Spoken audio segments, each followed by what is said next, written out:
Hello, everyone, and welcome to yet another inspiring episode of the Munye podcast. Today, we are joined by our one and only Rotarian Karama Farid. He happens to be the newest addition to the Rotary Nalumunye family. You might ask yourself who he is, and I know that's the most exciting part, and we're going to get down to it. But for today's topic, we are going to discuss whether agriculture can be a tool that can be used to transform and empower various communities. And why is this important? This is simply important because this is a sector that feeds the entire nation. Without any further ado, Rotarian Karama, would you be so kind to introduce yourself to the audience? Tell us why you joined the agriculture sector, tell us why you joined Rotary, and tell us who the man is behind the name. Thank you very much. Thanks for having me. Like you heard, I'm called Farid Karama. I'm a business person, call it an entrepreneur, agripreneur, a mentor, a business consultant in this space. I have over 18 years experience in the agriculture space. I started agriculture way back in my senior four up to today. But most people find it difficult where I've consistently remained in the agriculture space, yet I did my university as an IT expert. But I find agriculture very interesting, and it's through inspiration that I got there. But before I go into the inspiration, I've managed big projects in Africa related to agriculture. One that I was managing 38 African countries, supporting women and youth, and I was overall executive director for that program. I currently also work with the National Organic Movement as the global market advisor, so I advise Ugandans on which type of markets that are out there in terms of organics. But also I run my own personal businesses like AfriSoko Connect, where we connect the farmers to the market. Yes. Then I also run a family business called Sulma Foods, which has been there in existence for the last 25 years, and we have been exporting fresh fruits and vegetables to different parts of the world. We're also making the best honey here in Uganda that we also sell locally, but also we add value to the fruits by drying them. Apart from that, I also am into the agritourism space. There is the mainstream tourism. Yes, and then there's agritourism. People are not visiting the farms to learn. So I think I'm one of the pioneers who started agritourism in Uganda. And right now we have a platform that I started called Think Agritourism Africa, where all African players who are into agritourism plug into.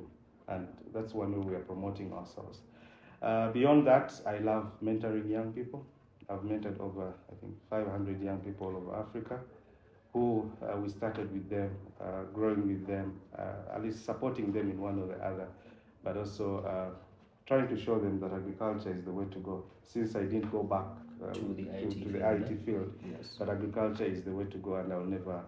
I'm never disappointed. You don't see yourself turning back again? I don't see, because it's what has made me today. Okay. Everywhere I go and whatever I do, I stand. That's what identifies you. So.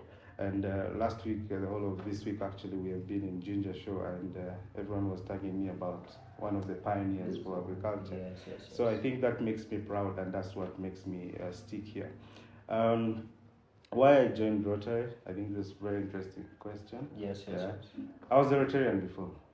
2011, 2012. Which club were you belonging to? It was Rotary Club of Kampala Nakasero. We used to sit at Hotel Triangle, Buganda Road. Yes. But a few things happened. Our club was actually disqualified and put off the map. So for over almost, I should say, 15 years, I was looking for a club to join back into And Rotary. Then we appeared. And as you're going scrolling on TikTok, and you see one that Heights appears. And that very day, I sent a message. And I think the person who was in charge gave it to CP Lydia. CP Lydia connected with me on the next day, that was the Monday, and she told me we even have fellowship.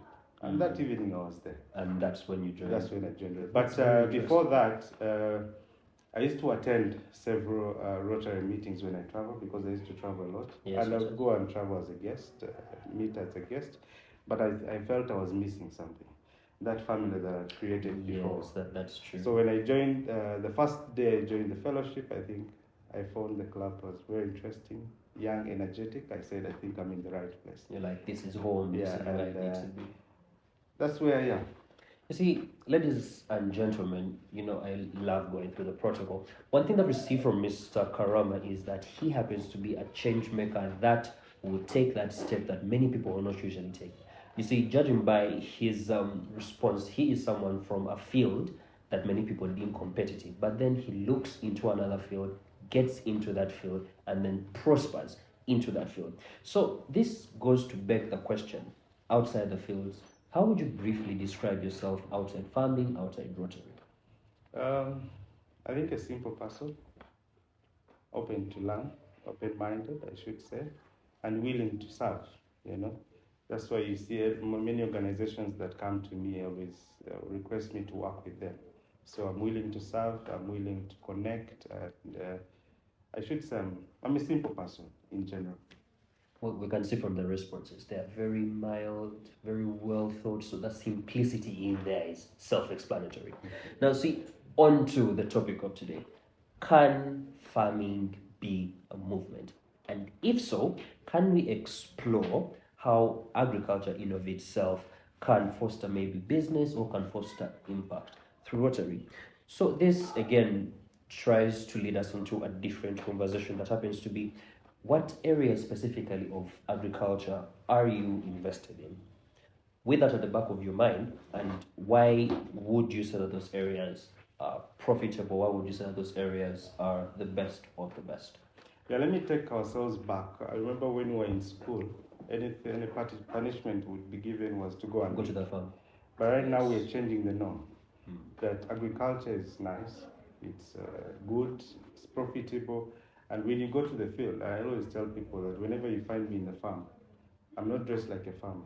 I'm dressed with my shirt, gentle shoes, or sometimes, So yeah, so that's one way to show the young people out there that agriculture is something that you can make money out of it, not the other way around where we see it was it a as punishment and all that. Yeah. else. So in agriculture, there are different value chains, I should say, when you're looking at someone willing to invest. There's one, the production side, which is the digging. Yes. Yeah. And the other number two is the value chain. The other value chain is the value addition. The manufacturing. Yeah, Right? you're adding value to it. Yes. The number three is the marketing. So I fall in all the three. Yeah. So for you, there's no one size There's fits. no Actually, one size. there's one size fits all. You're like, because you find everywhere all is the good. different companies I work with, at least they fall under the different value chains. Yes. And if you look at the production side, I'm working with over 8,000 smallholder farmers That's a lot. in Uganda alone, That's who a are lot. supplying us with different products and different angles, be it sweet potatoes, pineapples, jackfruit, and all that. And all that we are saying we are supporting them with the market. And in terms of the value addition, like adding value to the fruits, like for example, I know you've never tested a dried pineapple, but that's something we are doing. But dried banana after that, sure. Yeah, have the dried banana, dried jackfruit, dried papaya. So that's something we do. Then onto the marketing side, now there where AfriSoko comes in. Where it connects you to the market. Yeah, so that's basically what I do. And for all these years I've been there, I've seen many people change their lives because they have the right people they work with, the right markets, getting a premium price. And like I said, organic agriculture is something that is more valuable. And if you're selling your conventional pineapple at 500, for organic you can sell it at 2,500 a piece. So my farmers are getting a premium price. The best price. And that's the price we set. Whether the price goes down to 100 shillings, we maintain that price throughout the year. There's that sort of, in economics, you call it bargaining power, so you maintain that. We maintain the price, yeah. You see, that in of itself goes to show that the change maker in our guest today is one that will stand the test of time, that will stand the test of various changes in whichever field that he is put in. That again goes to beg another question. You see, having your expertise in agriculture in mind, what has that industry taught you in regards to leadership, in regards to overseeing a number of people? Because you have mentioned you oversee more or less 8,000 farmers. Yeah. You should put that into context. It's like heading 3 or 4 schools that have a population of 2,000 people. Mm-hmm. So how has that shaped you in the leadership space? Very nice question. I think one lessons out of working throughout all these chains is patience. I've learned to be patient, because farming alone teaches you to be patient. I'll So give you an the example. process is long. Sometimes when you tell someone that you have to wait for that pineapple to grow at least for 18 months, someone will always ask, but why do you wait for all that? You know? But that's the patience the agriculture teaches you, and that's what I've learned. But also another thing is that working with the community will always lead to your growth. If I didn't work with all those farmers, I wouldn't be where I am. That is true. Yeah, so community engagement, and I know that's part of Rotary, working together with the community, serving the community. So I've worked with those communities, and it has taught me that working alone was not a good idea, but working as a group is way better. Is way better, because it leads to your growth. You see, now stemming from the fact that you are undeniably a leader in the agriculture space, what do you think, or what do you believe is a very big opportunity in Uganda's agricultural sector? There are a lot of opportunities, I should say. I think Uganda is blessed with favorable fertile soils in terms of agriculture. There are a lot of opportunities. You can start with a small portion or small acreage and you grow with it. Yes. I'll just give you some statistics. This year I was in Germany for the world's biggest organic fair. And I think 80% of buyers that I met were saying they were interested in products from Uganda. We came up with Uganda as a country came up with big deals worth 2.5 million US dollars. That's the potential that Uganda has. And the biggest crops were into coffee, cocoa, the dried fruits, pineapple, chia seeds, sesame, and that is something that I don't do it alone. Because in those products that I mentioned, I don't do them. But I went and marketed Uganda and brought the opportunities here. And I'm happy to say that the companies that I shared with those opportunities, like for coffee, I've already sent 11 containers out of Uganda. So that's how Uganda has potential. So there's a lot of potential in agribusiness in Uganda, but we just need to start. And that's what we need to change the mindset of the young people, that agriculture is nice. Agriculture can bring you a lot of money. Start with the different value chains. You can either start with the production or go into the value addition or go to the marketing side. And your focus is marketing. You'll see endless opportunity. You see, one thing we need to appreciate is that despite the light at the end of the tunnel, there have to be a few misconceptions, like you've talked about the young people thinking that agriculture is not a very wealthy enterprise, to say it. But then, other than that, what are the, let's call them issues, or what other hindrances do you see in the sector, and how best do you believe we can overcome them? I don't see, maybe one of the major issues I see is that low government support in this sector, that the government is not really putting in a lot in terms of funds to grow the sector. And for the young people, they always see capital as the main thing, that without capital, you can't go into agriculture. But I always say it's the wrong perception, because you can either have money, but you don't have the idea. That's true. So you can either have the money, but you don't have the land. So it's just you need to be innovative and see how you can start. And having the right people you work with, the right connections, will always take you to that other step. One thing after the other, one golden nugget after the other. Ladies and gentlemen, now let's talk Rotary and service. So we do appreciate the fact that you are a Rotarian. We do appreciate the fact that you enjoy these various Rotary spaces. With that at the back of your mind, how do you believe that Rotary values align with your work in agriculture? Yeah, like I said, I work with the community, and that's one thing Rotary does, community service. I have a network, and that's a networking of Rotary.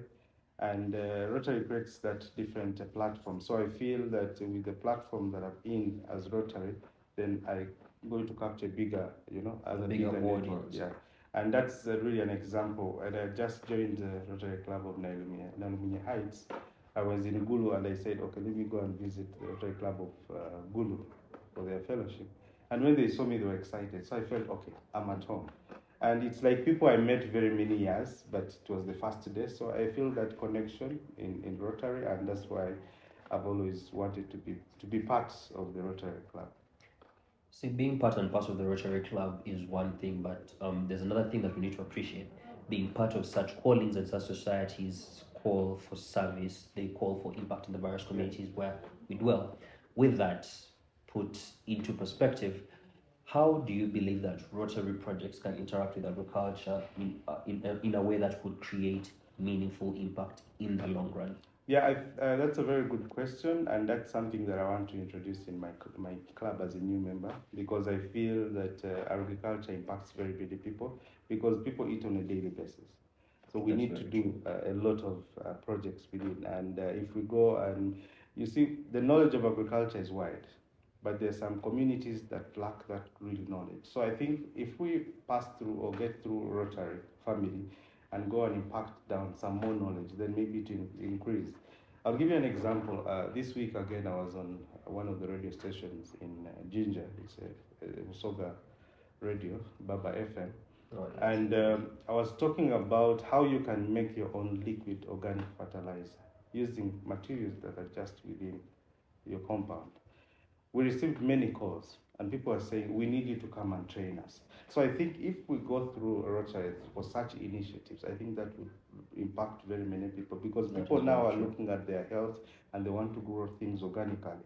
Yes. So I think as we grow the whole Rotary communities and service projects, I think we need also to grow Rotary through organic projects that are related to agriculture. Well, it's very rare to find me at a loss of words, but when we meet greatness, you must humble yourself. And so now let's get into the depth of today's discussion. When you hear or when you listen to the statement, can agriculture be a movement? What resonates at the back of your mind? Agriculture is more than a movement. So it can be more than a movement. It can be more than a movement. Explain Why? to It's us because, like I said earlier, we're eating almost on a daily basis. If we stop agriculture today, you're going to see people crying. So the movement is there, and we have to continue it to even make it bigger. So bringing innovativeness, opportunities, and all other good things about agriculture, I think it will take the movement to greater heights. Movements to greater heights. I believe people normally say the sky is the limit, but I think for a sector such as agriculture, the sky is maybe a baseline. I always say the first floor of heaven is the limit. The first place. Are we there yet, or we are yet to get there? We are there. We are there. You see, now, in regards to what we're talking about today, being in a state such as it is right now for, let's say, the agriculture sector, do you strongly believe that it can help alleviate issues like food security, it can help alleviate issues like youth unemployment, and if so, how can we practically, as the youth, use this in our day-to-day lives? I think 95% of the young people, the youth that I've mentored, are in agriculture. Okay. I show them all the different details on how you can actually benefit into the agriculture space. And right now, they are mentors also to other people. So once we show the light about agriculture to the young people, about food security, and I always tell people, even if you have a small land, even if at your home, try to grow your small, vegetables. That is fresh, that is organic, then that's already food security. Okay. I have communities around Nalumunye that I've worked with, and I've also in Luero, the disabled women, where we have actually supported them and trained them on to growing their own food in their backyard, and that is working. So there are a lot of opportunities that I would say in agriculture that one would create employment. I have a lady I know in Najanankumbi who actually is growing a lot of simple vegetables into sacks. But on a daily, people are making a line to go and buy the vegetables in the morning. That's already income generating. That is true. And for the young people, I always tell them, go buy maybe fruits or whatever, and you go and sell them, or go and add value to them. I have some people in Kayunga who are trained and supported, and they're adding value to dried pineapples, to jackfruits. So agriculture can create employment, can create opportunities, and also looking at the food security. You know, when you look at COVID, during COVID time, yeah, it was terrible. everything had stopped, but agriculture was going on. So what it shows you that agriculture it's what we call an essential industry. Yes. Yeah, and for us, we were easily moving every corner of Uganda because we are doing agriculture, and most of you are just seated at home. So there are endless opportunities there, and if you're serious and take it slowly by slowly, being patient, then you're going to be successful in agriculture. So what we pick from his submission is this: you can use this sector to alleviate unemployment. You can use this sector to alleviate issues like food security, to alleviate issues like poor nutrition, and so on and so forth. But it all starts with your personal input. Provided we have that, then I believe the first flow of heaven should be our finish line.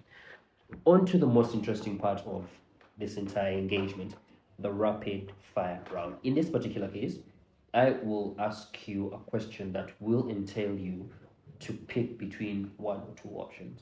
You have about 3 seconds to pick. So it's just to test a bit of your moral compass, or it's just meant to test how you view things on a broad spectrum. Okay. So first and foremost, would you pick farming or a corporate office? Through and through. Are you a coffee or a tea person? Coffee.